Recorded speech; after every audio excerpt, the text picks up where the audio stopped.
Hey everybody, welcome to another episode of Sold and Closed. This week I had the chance to sit down with another top agent, Zac Flynt from the Corcoran Group. Zac and I have known each other for a while now. When he was with City Habitats, which is now converted into the Corcoran Group. We talked about that. We talked about a recent sale. We talked about one of his other awesome exclusives. He had some great advice for new agents. It's a great conversation overall. I hope you enjoy it. Zac Flynt. How you doing, Rob? I'm good, man. How are you? Good. Thanks for doing the podcast. No, thank you for having me. Cool, man. How long were you with City Habitats?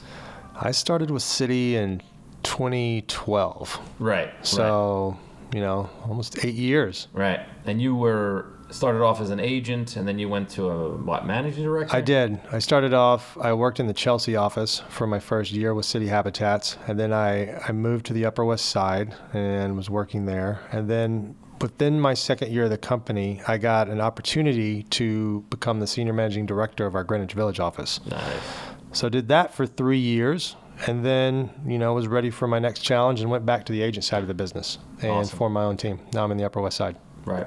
Now, City Habitats recently, what do we say, transformed or converted or basically just, it's now it was Corcoran. they've always been very closely related. Realogy owned City Habitats and Corcoran. Everyone kind of looked at City Habitats as kind of like the rental side of the business, and then Corcoran as the sales side of the business. And recently they just merged, kind of had a consolidation, and everything became Corcoran. What do you think about that? Which I think it's great. It's only upside for me. Traditionally people looked at Corcoran or had that perception that, that is the sales-focused brand. So working at City Habitats, you always had to kind of overcome that objection. Like, why should I sell with you if you're, working with the rental side of the business? So now, have the same great resources, same office, but now I don't have to, deal with that anymore, which is good. The Corcoran brand is something special. Oh, it's incredible. Synonymous with real estate. Yeah. And it looks like, based on what I'm seeing, they're just growing. I see they're in Chicago now. They've always had a strong footprint in South Florida. Yep. It's a great brand to be associated with. Yep. We're definitely, franchising and opening up in many of these top markets across the country. It's awesome. So pretty exciting. I think we have like over 20,000 agents like nationwide now, something like that. Very nice. You lived in the city for a while. You moved up to the burbs. Yep. Where I moved up to Old Greenwich, Connecticut. What's it like up there? We like it a lot. My wife and I, we were Upper West Siders when we were in the city. We love the city. We had kids 4 years ago. So when we had my daughter, we started looking for places in the suburbs, and we fell in love with Old Greenwich. The schools are amazing. It's close to the beach. We love the community. I have to pay the price with the commute, but it's not that bad. I'm used to it. If you were going to move back to Manhattan today, what neighborhood you move to? I don't know. I'd say the Upper West Side. I love the Upper West Side, but since I've already done that, maybe I'd move downtown, maybe somewhere, around West Village, Greenwich Village area. So experience something new. I say the same thing, but where are we going with two kids? That's true. We're not going down. The Upper West Side is perfect. You got both parks, 2 subways, all the great grocery stores. It's a good vibe up here. I love it up here, man. I love it up here. A lot of our listeners tend to be real estate professionals themselves, whether they be in the New York market or other markets around the country. What advice do you have in today's market for someone that's just getting into real estate? They just got licensed. They're just about to get started. They don't know if they should do rentals, they should do sales. What should their focus be, in your opinion, getting into the business right now? That's a great question. And I think now, given all the uncertainty in the market and what's going on with the new laws out there, I think it's harder than ever to be a new agent. So my advice would be just to be patient, and keep weathering the storm and, just kind of build your book of business, but don't be under the illusion that's going to happen faster than you think it is, because it's going to take time. You have to wait and you have to prospect, you have to invest in your business, and you're going to have to wait for these investments to pay off. I think, the biggest thing they can do is be patient. It's just going to be tough. Let me ask you, shifting gears, when you're about to go on a pitch, personally, Yep. You're about to go on a pitch. is there something that you do to hype yourself up before you go? Like you slap yourself in the face, like cold water? Nah, not really. Run around the block? I think the best thing for, just being prepared. If I'm prepared and I know the comps and I know what I want to talk about, then, maybe I'll grab a cup of coffee, get my energy level up a little bit, but I always try to, bring a positive energy and just that enthusiasm whenever you're meeting with a potential seller, you know. Right. I think that's the biggest thing for me. It's just being positive and, knowing what you're talking about.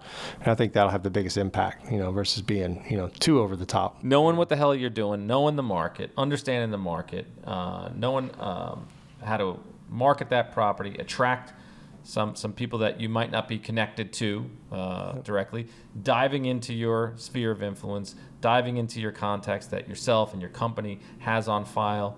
No, you're right. I think that's the biggest thing. You don't want to be the agent who just, comes and takes the pictures and puts the property on the market and just kind of waits for someone to come to you. You have to be proactive, especially in today's market. You have to really go after those buyers and almost like create your own market, and just be proactive with, reaching out to, on multiple levels to try to find those buyers and bring them to your seller, to your listing.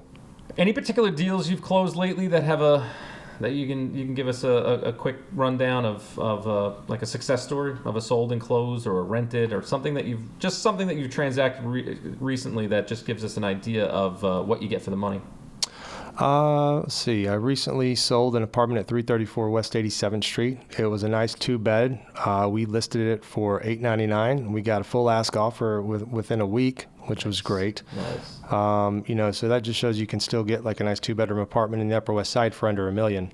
It presented its own challenges, but, the sellers were realistic and they listened to what the comps were. And, we were able to just kind of manage their expectations and we priced it correctly and it moved quickly. So that's awesome. Before we wrap this up, I want to touch base on that amazing townhouse that you have out in Brooklyn that we produced a beautiful video for you. Tell me about that place. Give me the quick rundown on that place. What's the history behind that place? That place is a rare gem. It's a beautiful townhouse. It's 108 8th Avenue in Park Slope. We have it on the market right now for $7.5 million. But it's got a unique story behind it. It was originally built by an American industrialist, Louis Bonaire.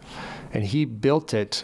He actually had been divorced from his original wife, and he got remarried to a younger bride. And the detailing, the original detailing there is incredible. And the story is that he literally spared no expense trying to impress this younger bride. So he went like above and beyond, making this house different and just more elaborate than most of the other houses out there in Park Slope. So it's a beauty. It certainly is. I've had the pleasure of working with you there. We like I said, we produced that wonderful video. And just walking around that space and looking at those details was very, very special. It's incredible. It's like being in a museum. It is. Yeah, and they filmed some movies there too, like Age of Innocence was filmed there. Boardwalk Empire filmed some episodes there one season. I think the Nick on, I don't know if that's HBO or Showtime, I can't remember, with Clive Owen. They had some episodes filmed there. Nice, man. So, whenever you get people like that making movies, appreciate the house. It's just kind of a testament to what it really is. Well, I'm looking forward to you closing that sale. And, I'm looking forward to that too. Ears are going to definitely be on you at that point. Absolutely. Well, listen, man, thanks for joining. Thanks for doing this episode with me. And we're going to have to do more of these. Absolutely. Thank you for having me. All right, buddy. I appreciate it. Thanks, dude. Thanks.